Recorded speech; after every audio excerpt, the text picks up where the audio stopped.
अस्सलाम वालेकुम गाइस। आपको फैसल ख्वाजा एजुकेशनल वर्ल्ड में खुशामदीद कहते हैं।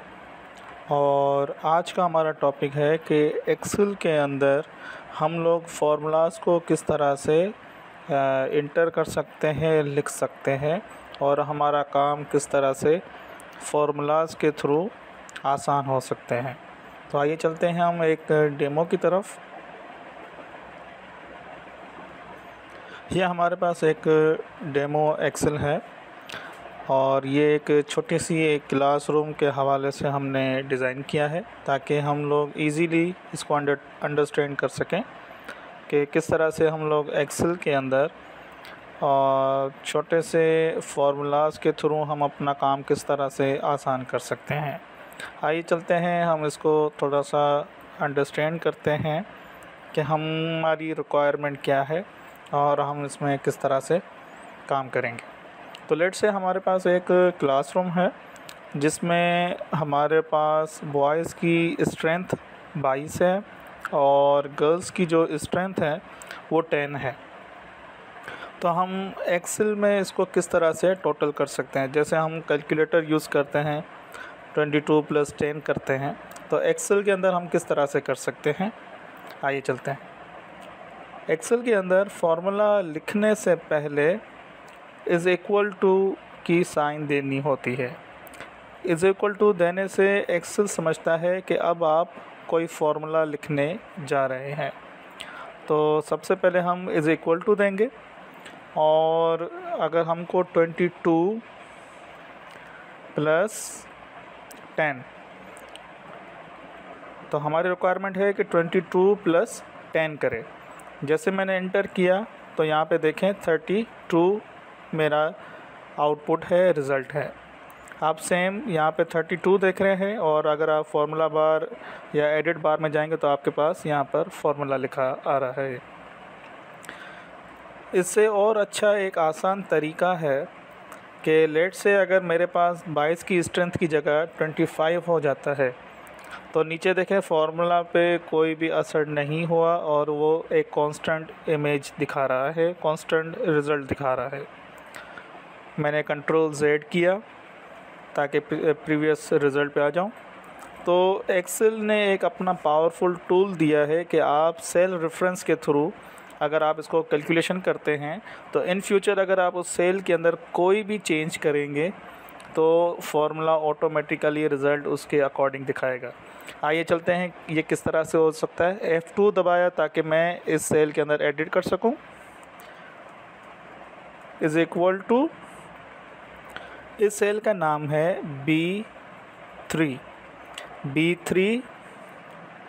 प्लस और इस सेल का नाम है B4। तो मैंने इस B3 और प्लस B4 किया। अब जैसे मैं इंटर करूँगा तो सेम रिज़ल्ट मेरे पास आ गई 32। आप सेम फार्मूला बार में देख सकते हैं B3 + B4। इस सेल का नाम B3 है।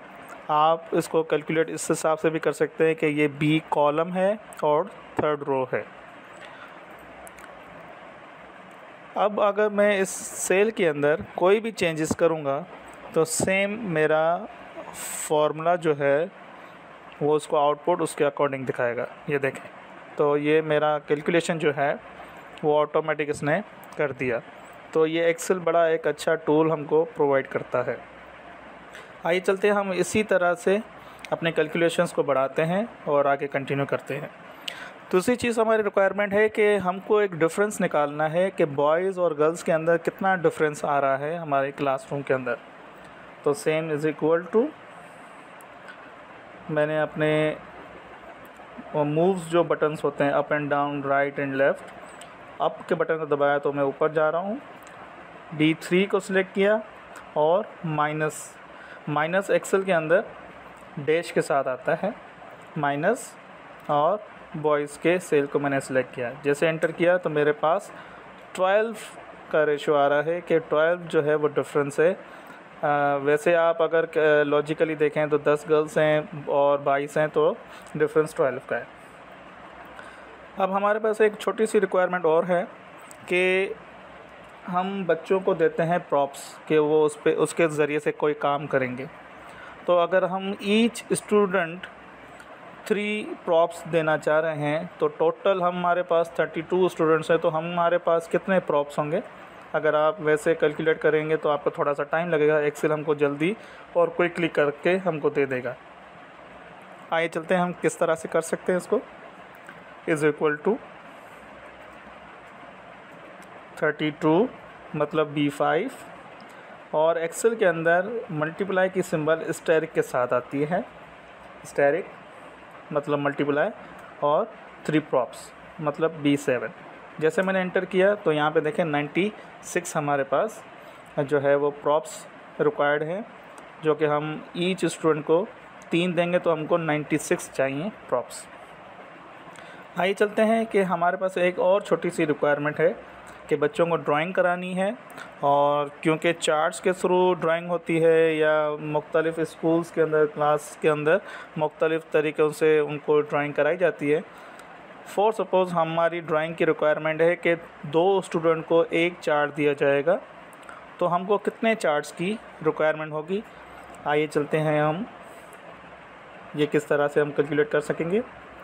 तो हमारे पास 32 स्टूडेंट्स हैं मतलब B5, और एक्सेल के अंदर डिवाइड जो है वो फॉरवर्ड स्लैश से दिया जाता है, और हमारे पास यहाँ पे 2 है, 2 मीन्स B9। जैसे इंटर किया तो यहाँ पर हमारे पास आउटपुट आया 16। तो हमको 32 बच्चों को चार्ट्स देने के लिए हमको 16 मतलब 16 चार्ट्स रिक्वायर्ड हैं ड्राइंग कराने के लिए।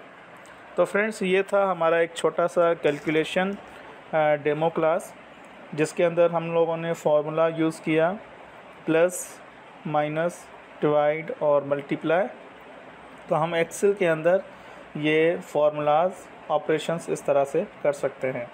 तो फ्रेंड्स, अगर आपको हमारा चैनल पसंद आ रहा हो, हमारी वीडियोस पसंद आ रही हों, तो काइंडली हमारे चैनल को सब्सक्राइब करें, लाइक करें, अपने दोस्तों के साथ, अपने फैमिली मेम्बर्स के साथ शेयर करें। अपना ख्याल रखें। अल्लाह हाफ़िज़।